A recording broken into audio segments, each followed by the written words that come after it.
He had no responsibility, and now he has a heaping amount of responsibility. So much so that internally crushing him with anxiety. And out of all the things he could ask for in this vision that he has, he says, help me to figure this out. Help me to know how to handle this change.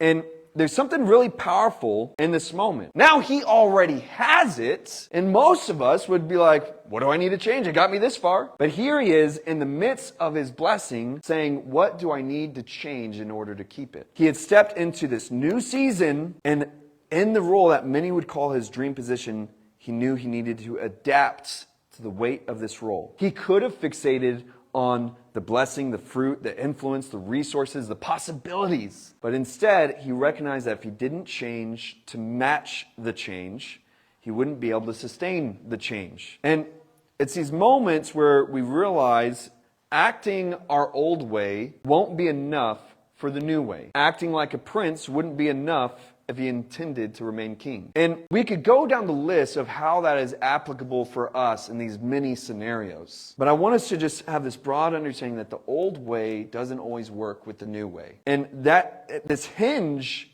is for us to consider the changes that we go through, positive or painful, and how our response, whether we carry through the season, turn a situation around, or grow exponentially because of it, change will knock on your door.